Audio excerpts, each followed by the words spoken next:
संपूर्ण महाराष्ट्र ही चर्चा लाईव्ह पाहत होता। आता पुन्हा जरांगे यांनी पत्रकार परिषद घेत सांगितलेलं आहे की तुम्ही शासन निर्णय जारी करा, नाहीतर 20 तारखेला आम्हाला त्याशिवाय पर्याय नाही। आज बरं का आमची तर इच्छा अशी होती की माननीय जरांगे पाटील साहेबांनी प्रत्यक्ष चर्चेमध्ये सहभागी व्हायसाठी बैठकीमध्ये यायला हवं होतं। तसं त्यांना विनंतीपत्र देखील मी दिलेलं होतं। काल मी त्यांच्याशी 2 वेळा बोललो, ते मला प्रयत्न करतो म्हटले, पण त्यांना काही कारणामुळे ते येऊ शकले नाहीत। आज जवळपास 1 तासभर या मराठा आरक्षण उपसमितीच्या बरोबर माननीय मुख्यमंत्री महोदयांच्या अध्यक्षतेखाली बैठक झाली। अतिशय सकारात्मक चर्चा झाली। आता तुम्ही म्हणताय लाईव्ह पाहिले, तर आम्हाला बैठकीतनं समजत नव्हतं की लाईव्ह बाहेर चालू आहे का काय, परंतु त्या बैठकीबरोबरच कायदेशीर बाबी काय आहेत, सुप्रीम कोर्टाचे जे क्युरिटी पिटिशनचा पर्याय आहे त्याच्यामध्ये काय गोष्टी आणल्या पाहिजेत पुढे, ह्या सगळ्या गोष्टीची जवळपास मॅरेथॉन बैठका माननीय मुख्यमंत्री महोदयांनी घेतल्या। एकदम सकारात्मक चर्चा झाली। आणि आपण जर असं म्हणत असाल की परत बैठक झाल्यानंतर माननीय जरांगे पाटील साहेबांनी काय वक्तव्य केलं किंवा काय स्टेटमेंट दिलं तर ते मी ऐकलेलं नाही, पण आज आम्ही त्यांना सगळ्यांनी सांगितलं, ज्या काही गोष्टी त्यांनी पॉईंट आऊट केल्या, बाबा काही ठिकाणी सर्वे झालेला नाही, काही ठिकाणी विशेष कक्ष जे कुणबी प्रमाणपत्र द्यायसाठी सुरू केले होते ते बंद आहेत, या सगळ्या गोष्टी इमिजिएट ॲक्शन माननीय मुख्यमंत्री महोदयांनी घेतल्या।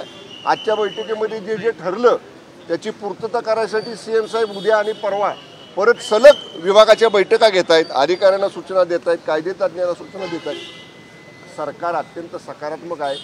आता राहिला प्रश्न, जरांगे पाटील साहेब म्हणतात की सगळे सोयरे हा जो शब्द आहे, त्या सगळे सोयरे शब्दाच्या बाबतीत तुम्ही विस्तृतपणानं सांगा, सगळे सोयरे शब्द त्याच्यामध्ये धरा। तर त्याच्यासुद्धा बाबतीत जे आपले रिटायर्ड जस्टिस शिंदे साहेब आहेत, रिटायर्ड जस्टिस गायकवाड साहेब आहेत, त्यांना याच्या बाबतीतली व्याख्या नेमकी कशी आहे, त्याला कायदेशीर आधार कसा घेता येईल सगळे सोयरे शब्दाला, हे सुद्धा तपासायला, किंवा याच्या बाबतीतसुद्धा महाअभियोक्ता म्हणजे ॲडव्होकेट जनरल होते आजच्या बैठकीमध्ये, त्यांनासुद्धा CM साहेबांनी सांगितलं की हे सगळे सोयरेच्या बाबतीतली सुद्धा व्याख्या तपासा आणि त्याच्या बाबतीतसुद्धा लवकरच परत बैठक माननीय मुख्यमंत्री महोदय घेणार आहेत। साहेब म्हणजे माननीय मुख्यमंत्री महोदय अत्यंत सकारात्मक आहेत। असं असताना मी समारोप करताना आभार जेव्हा बैठकीचे मी मानले, तेव्हा मी जरांगे पाटील दादांना विनंती केली की तुम्ही सुद्धा सकारात्मक प्रतिसाद द्या। तुम्ही अशा पद्धतीनं आपल्या समजा 20 तारखेनंतर मुंबईमध्ये मोठ्या संख्येने लोक येतील वगैरे असं म्हटल्यानंतर सगळ्यांचीच गैरसोय होणार आहे, येणाऱ्यांची पण होणार आहे आणि मुंबईवासियांची सुद्धा होणार आहे, पण सरकार ती वेळ येऊ देणार नाही। मी भाषण समारोप करताना सांगितले की मनोज पाटील जरांगे दादांना की तुम्हाला मुंबई यायची वेळ येऊ नये अशा पद्धतीनं सकारात्मक पावलं सरकार यासाठी टाकते। तुम्ही सुद्धा सकारात्मक राहिलं पाहिजे, तुम्ही सुद्धा तसाच प्रतिसाद सरकारला दिला पाहिजे, ही सरकारची भूमिका आहे।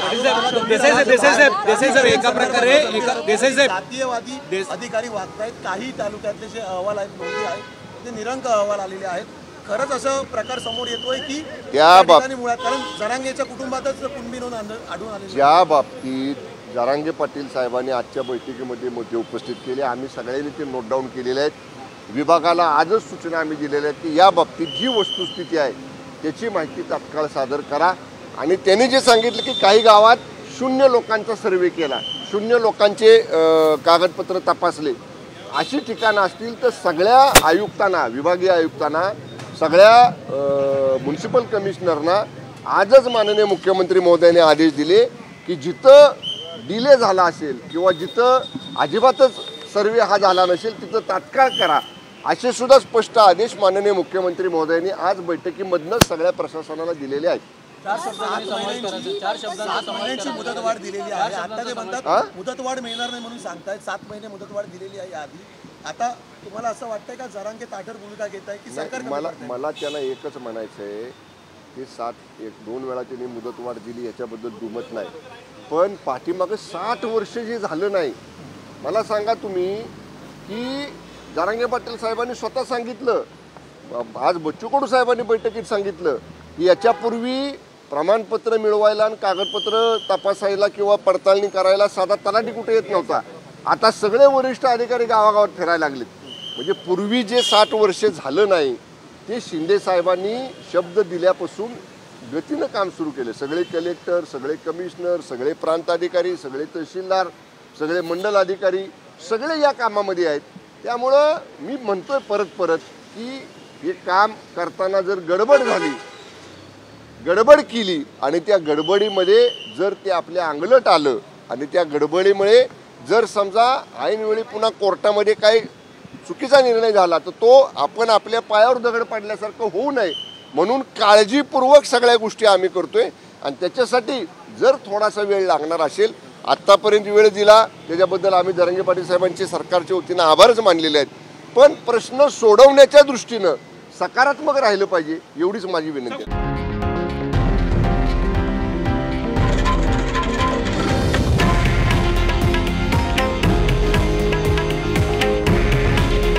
हे आहे देशातील नंबर 1 न्यूज नेटवर्क आणि आपण पाहत आहात TV9 मराठी.